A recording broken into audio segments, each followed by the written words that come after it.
Assalamualaikum warahmatullahi wabarakatuh. Perkenalkan, nama saya Wahyu Ina Permatasari dari Offering Air S1 Pendidikan Ekonomi Universitas Negeri Malang tahun 2020. Saya di sini akan mengulas mengenai barang publik atau public goods dan juga eksternalitas. Jadi, barang publik atau public goods adalah barang yang ketika kita gunakan tidak akan mengurangi ketersediaannya bagi orang lain. Kita juga tidak dapat mencegah atau menghalangi seseorang untuk memperoleh manfaat yang sama dari barang tersebut. Contoh barang publik atau public goods adalah udara yang bersih, pertahanan nasional, sistem pengendali banjir, dan lain-lain. Penyedia barang publik ini biasanya berasal dari pemerintahan karena pihak swasta menganggap bahwa barang publik ini tidak memiliki keuntungan yang bermanfaat bagi mereka. Para pebisnis sulit untuk mengumpulkan pendapatan dan konsumen dari barang publik ini. Meskipun demikian, ada beberapa individu ataupun organisasi yang menyediakan barang publik, namun dalam skala yang terbatas. Barang publik atau public goods memiliki dua karakteristik utama, yaitu non-rivalitas dan non-excludable. Sebelumnya, pemerintah menyediakan barang publik atau public goods untuk kesejahteraan atau memberikan manfaat bagi seluruh warga negara. Mereka tersedia secara umum dan tidak memiliki kriteria khusus atau tidak dikhususkan untuk suatu masyarakat tertentu. Ketika seorang individu menggunakannya, itu tidak akan mengurangi manfaatnya bagi orang lain yang juga menggunakan barang publik tersebut. Baiklah, karakteristik yang pertama yaitu non-rivalitas atau yang juga dikenal sebagai non-rival rules. Ketika Anda menggunakan barang publik, itu tidak akan membatasi ketersediaannya untuk orang lain. Meskipun memiliki selera yang berbeda, kita akan memperoleh manfaat yang sama dari barang tersebut. Misalnya saja lampu jalan, kita tetap akan memperoleh manfaat yang sama dengan orang lain yang juga menikmati manfaat dari lampu jalan tersebut. Nah, namun berbeda dengan pemanfaatan jalan raya dan juga jalan tol. Ketika jalan raya sudah penuh, kita bisa memilih untuk menggunakan jalan tol yang mengharuskan kita untuk membayar. Seseorang juga bisa melakukan hal itu kan. Kita tidak bisa membatasi seseorang untuk menggunakan jalan tol tersebut. Yang kedua yaitu non-excludable. Ketika pemerintah telah menyediakan barang publik, mereka tersedia bagi semua orang atau seluruh warga negara tanpa terkecuali dan tidak diperuntukkan khusus untuk kelompok masyarakat tertentu. Kita juga tidak bisa mencegah atau menghalangi seseorang untuk memperoleh manfaat dari barang publik tersebut. Jadi, barang publik itu tersedia bagi semua orang, baik pembayar maupun non-pembayar, yang kemudian memunculkan free riders atau pengendara bebas, di mana mereka dapat mengkonsumsi dan memperoleh manfaat jalan tanpa membayarnya. Contohnya adalah jalan raya. Baik pembayar pajak maupun bukan pembayar pajak sama-sama akan menikmati manfaat dari jalan raya. Selanjutnya yaitu contoh-contoh dari barang publik. Yang pertama, pertahanan dan keamanan nasional. Pemerintah memberikan perlindungan kepada semua warga negara. Jika kita melakukan pelanggaran lalu lintas, kita pasti akan mendapatkan sanksi, baik bukan pembayar pajak maupun pembayar pajak. Begitu juga bagi mereka yang tidak membayar pajak, pasti akan dikenakan sanksi yang sama jika melakukan pelanggaran yang sama. Ini adalah udara bersih. Udara bersih bisa kita temui di mana-mana di belahan dunia ini.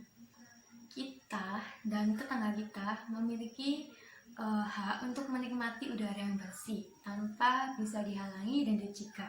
Kita juga tidak mungkin kan memberikan sekat-sekat untuk menikmati udara yang bersih tersebut. Selanjutnya adalah lampu jalan. Baik pejalan kaki maupun pengendara sepeda, mobil, atau warga sekitar yang juga menikmati lampu jalan tersebut tetap menikmati manfaat yang sama, bukan? Jadi barang publik itu bisa dinikmati siapa saja selama itu memungkinkan untuk dilakukan. Yang selanjutnya adalah jaringan radio ataupun televisi. Begitu sinyal radio atau televisi disiarkan, kita tidak dapat mencegah atau menghalangi siaran tersebut untuk disampaikan kepada seluruh warga negara atau semua orang. Begitu juga kita tidak bisa mencegah atau menghalangi seseorang untuk melarang mereka menonton televisi ataupun melarang mereka mendengarkan siaran radio. Nah, dari banyaknya suatu barang publik atau public goods, hal itu akan memunculkan suatu peristiwa yang dinamakan eksternalitas. Eksternalitas sendiri artinya adalah biaya atau manfaat dari kegiatan ekonomi yang dialami oleh pihak ketiga yang tidak terkait dengan aktivitas tersebut. Biaya atau manfaat eksternal tidak tercermin dalam biaya akhir atau manfaat barang atau jasa yang telah dihasilkan. Para ekonom umumnya memandang eksternalitas sebagai penyebab pasar yang tidak efisien atau kegagalan pasar. Dua jenis eksternalitas adalah eksternalitas negatif dan juga eksternalitas positif. Eksternalitas negatif berarti akan memunculkan biaya, sedangkan eksternalitas positif memberikan manfaat bagi orang sekitar. Biaya eksternalitas dapat merugikan orang lain atau lingkungan.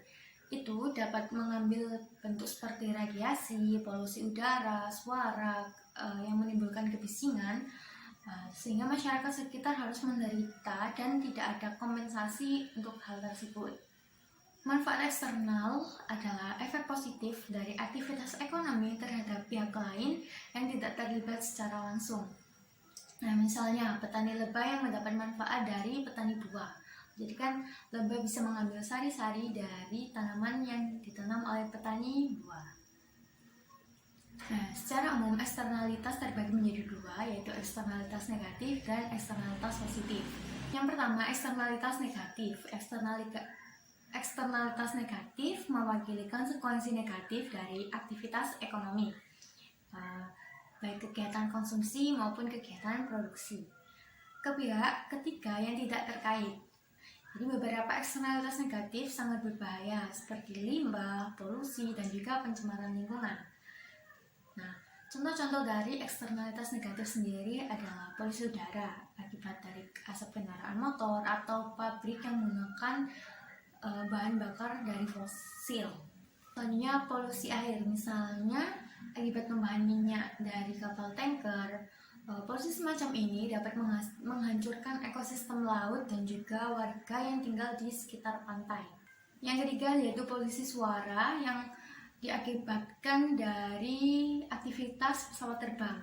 Hal itu dapat merugikan bagi masyarakat yang tinggal di sekitar bandara-bandara besar. Selanjutnya yaitu merokok. Selain menghasilkan efek negatif bagi perokok itu sendiri, merokok juga menghasilkan efek negatif bagi masyarakat di sekitarnya atau bagi perokok pasif.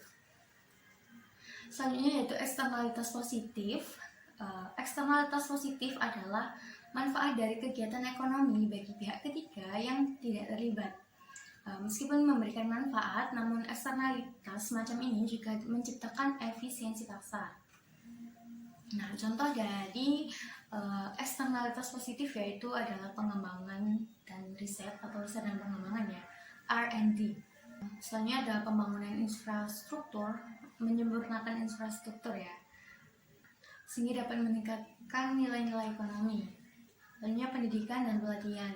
Pendidikan dan pelatihan tidak hanya bermanfaat bagi pekerja dan perusahaan, tetapi juga bermanfaat bagi perekonomian secara keseluruhan. Karena kan selain mendapatkan gaji yang tinggi, perusahaan dapat meningkatkan produktivitas bagi perekonomian. Hal itu akan merangsang pertumbuhan ekonomi, penurunan tingkat pengangguran, peningkatan pendapatan masyarakat, barang menjadi lebih murah dan bervariasi, dan juga berkurangnya angka kejahatan. Kan angka kejahatan biasanya timbul dari banyaknya pengangguran. Selanjutnya yaitu vaksinasi. Vaksinasi tidak hanya memberikan manfaat bagi orang yang telah divaksin, melainkan juga memberikan manfaat bagi orang yang ada di sekitarnya karena dapat mencegah penularan virus. Para ekonom dan pembuat kebijakan mengajukan beberapa opsi untuk mengurangi eksternalitas, terutama eksternalitas negatif. Beberapa solusi tersebut diantaranya yaitu penegakan hak kepemilikan properti, yang kedua pajak, yang ketiga peraturan, dan yang keempat adalah subsidi. Setelah mengetahui pengertian dari barang publik dan juga eksternalitas, saya akan memberikan contoh atau seperti itulah dari kegiatan public goods dan eksternalitas yang ada di sekitar tempat tinggal saya. Pelabuhan merupakan salah satu public goods di mana tersedia banyak perahu milik nelayan, baik itu perahu kecil maupun perahu barang. Perahu ini merupakan perahu milik nelayan yang dibantu mengelola atau mendapat bantuan dana dari pemerintah untuk membiayai perawatan perahu-perahu mereka. Pelabuhan Pasuruan sendiri tidak hanya digunakan sebagai pemberhentian atau pemberangkatan perahu ataupun kapal nelayan. Di sekitar pelabuhan ada banyak sekali warung kopi maupun jajanan. Ada juga tempat bermain untuk anak-anak di ujung pelabuhan. Hal ini menunjukkan bahwa pelabuhan bisa dimanfaatkan menurut pandangan kita masing-masing. Sebagian dari kita berkunjung ke pelabuhan untuk menggunakan jasa perahu nelayan ataupun kapal-kapal barang untuk mengirim barang. Sebagian lagi untuk mencari ikan, dan sebagian lainnya untuk menikmati matahari tenggelam sambil minum kopi, ataupun menemani anak-anak mereka ataupun adik mereka untuk bermain. Bergeser menuju Pasar Ikan Kota Pasuruan. Pasar ini terletak sangat dekat sekali dengan pelabuhan Kota Pasuruan. Tersedia berbagai macam ikan dari segala jenis ukuran. Pedagang ikan di Pasar Ikan Kota Pasuruan tidak hanya menjual di area pasar ini, melainkan dikirim ke luar kota yang masih satu wilayah domisili di Jawa Timur. Hal ini menyebabkan banyaknya mobil box keluar masuk melalui jalan ini, sehingga menyebabkan banyaknya jalan yang berlubang yang juga akan menimbulkan genangan air. Hal ini sangat mengganggu kenyamanan baik para warga yang ingin melintas di jalan pasar ikan maupun bagi para pembeli ikan di pasar ikan. Hal itu dikarenakan air yang tergenang dapat memunculkan percikan sehingga terkena pakaian ataupun kendaraan dari warga yang melintas dan juga warga yang membeli ikan di pasar ikan. Selain itu, tidak jarang para pengendara sepeda tergelincir ke dalam kubangan air. Untuk mengatasi hal tersebut bisa dilakukan dengan menutupi kubangan dengan tanah ataupun memberi tanda bahwa di situ ada kubangan air yang cukup dalam. Selain itu, diharapkan pemerintah segera menanggapi adanya kubangan di daerah Jalan Pasar Ikan Kota Pasuruan sehingga jalanan kembali rapi dan saling memberi kenyamanan bagi pengguna jalan, baik itu pejalan kaki, penjual ikan, pembeli ikan, maupun pengendara sepeda yang melintas di Jalan Pasar Ikan Kota Pasuruan. Sekian yang bisa saya sampaikan. Atas perhatian, terima kasih. Apabila ada kesalahan kata, mohon dimaafkan. Wassalamualaikum warahmatullahi wabarakatuh.